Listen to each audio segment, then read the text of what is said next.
Hello friends, soft skills at workplace video series में आज हम सीखेंगे प्रॉब्लम सॉल्विंग स्किल्स। इस वीडियो सीरीज में लास्ट वीडियो हमारा इमोशनल इंटेलिजेंस पे था, जिसका लिंक आपको इस वीडियो की डिस्क्रिप्शन में मिल जाएगा। Let's begin with this question, what qualities should one possess in order to solve problems? यानी कि हमारे अंदर ऐसी कौन सी क्वालिटीज होनी चाहिए जिसके कारण हम सभी प्रॉब्लम्स को सॉल्व कर सकें। एक अच्छा और सक्सेसफुल प्रॉब्लम सॉल्वर होने की सबसे पहली क्वालिटी है क्लियर थिंकिंग। इसका मतलब है सिचुएशन को पूरी तरह से देखना, हर एंगल से समझना प्रॉब्लम सॉल्विंग के लिए बहुत ज़रूरी है। दूसरी क्वालिटी है क्रिएटिव होना। कई बार प्रॉब्लम्स को सॉल्व करने के लिए यूजुअल तरीके काम नहीं आते। ऐसे में हमें अपनी थिंकिंग को थोड़ा सा ब्रॉड करना होगा और यूजुअल आजमाए हुए तरीकों से हटकर सोचना होगा ताकि प्रॉब्लम्स का कोई नया सॉल्यूशन ढूंढा जा सके। तीसरी क्वालिटी है पेशेंस। फ्रेंड्स, आपने वो कहावत तो सुनी होगी, पेशेंस इज अ वर्च्यू। कई बार प्रॉब्लम्स को सॉल्व करने में टाइम लगता है और अगर हमारे में पेशेंस होगी तो हम शांत रहेंगे, फ्रस्ट्रेट नहीं होंगे, अनॉय नहीं होंगे। एक अच्छे प्रॉब्लम सॉल्वर को ये समझना होगा कि एट अ टाइम एक स्टेप लेना काफ़ी होता है। एक अच्छे प्रॉब्लम सॉल्वर की फोर्थ क्वालिटी होती है ओपन टू लर्निंग, यानी कि सीखने के लिए हमेशा तत्पर रहना, तैयार रहना। ज़रूरी नहीं है कि हमारे पास सभी प्रॉब्लम्स की सॉल्यूशन हो, तो एक अच्छे प्रॉब्लम सॉल्वर को दूसरों की बात सुनने के लिए, उनसे सीखने के लिए हमेशा तैयार रहना चाहिए। चलिए अब हम सेकंड क्वेश्चन देखते हैं। What are some of the steps involved in problem solving? यानी कि प्रॉब्लम सॉल्विंग के क्या स्टेप्स हो सकते हैं। सबसे पहले हमें प्रॉब्लम को समझना होगा। उसके बाद हमें ब्रेनस्टॉर्मिंग करनी होगी, यानी कि हमें सोचना होगा कि ऐसे कौन से आइडियाज़ हैं जो इस प्रॉब्लम को सॉल्व कर सकते हैं, और इसमें सभी तरह के आइडियाज़, वाइल्डेस्ट आइडियाज़ भी इंक्लूड होने चाहिए। सेकेंड स्टेप है असेसिंग योर ऑप्शंस, यानी कि जितने भी आइडियाज़ हमने ढूंढे हैं उनको असेस करना होगा कि इनमें से सबसे ज़्यादा इफ़ेक्टिव कौन से हैं। और एक बार जब हमने अपना सॉल्यूशन फाइनली ढूंढ लिया है, फिर उस पर हमें काम करना शुरू करना होगा। और याद रखिए friends, one step at a time, और हमें पेशेंस से भी काम लेना होगा। प्रॉब्लम सॉल्विंग का लास्ट स्टेप होता है इवैल्यूएट करना। हमें इवैल्यूएट करना होगा, यानी कि मूल्यांकन करना होगा कि हमारा सॉल्यूशन कितना कामयाब रहा। फ्रेंड्स, प्रॉब्लम सॉल्विंग कुकिंग की तरह है। आपने इंग्रेडिएंट्स इकट्ठे किए, रेसिपी चूज की, स्टेप्स को फॉलो करके एक डिश बनाई, और फिर आप उसे टेस्ट करके देखते हैं कि क्या वह सही बनी है या नहीं।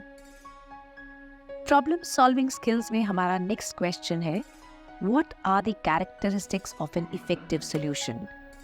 इफेक्टिव सॉल्यूशन के क्या कैरेक्टरिस्टिक्स होते हैं? एक इफेक्टिव सॉल्यूशन प्रॉब्लम को डायरेक्टली हैंडल करती है। सॉल्यूशन ऐसा होना चाहिए जिससे कि प्रॉब्लम हमेशा के लिए सॉल्व हो जाए।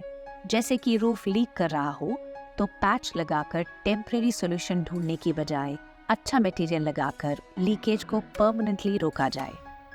हमारे पास जो भी टाइम और रिसोर्सेज अवेलेबल है, सॉल्यूशन उसी हिसाब से प्रैक्टिकल और डुएबल होना चाहिए। अगर सॉल्यूशन कॉम्प्लेक्स और एक्सपेंसिव है तो हो सकता है कि वो हमारे लिए सही चॉइस ना हो। इफेक्टिव सॉल्यूशन का सेकंड कैरेक्टरिस्टिक है कि वो लॉन्ग टर्म के लिए होती है। अच्छी सॉल्यूशन पेड़ लगाने जैसा होता है, जो आने वाले कई सालों तक हमें शेड देता रहेगा, छाया देता रहेगा।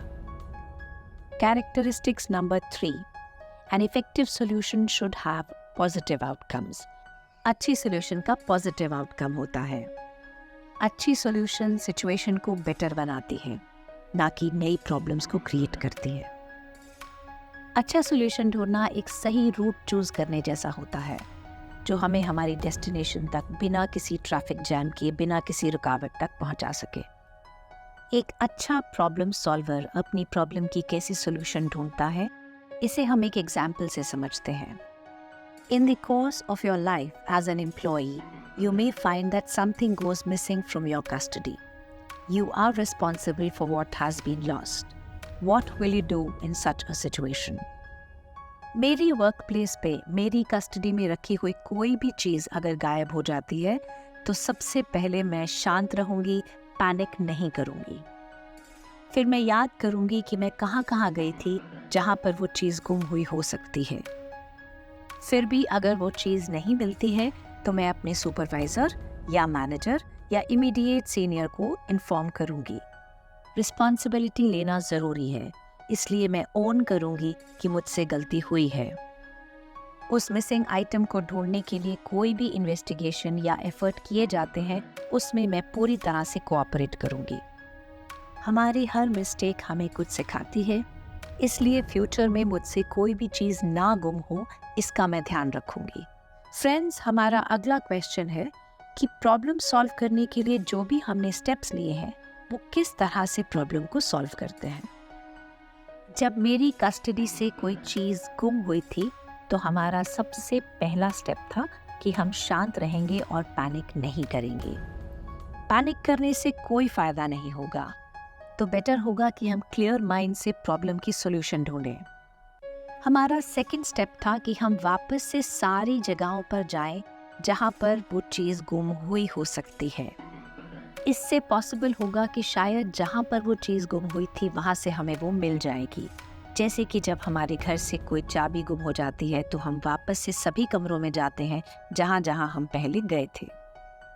हमारा थर्ड स्टेप था कि चीज़ ना मिलने पर हम अपने सीनियर को या मैनेजर को इन्फॉर्म करें।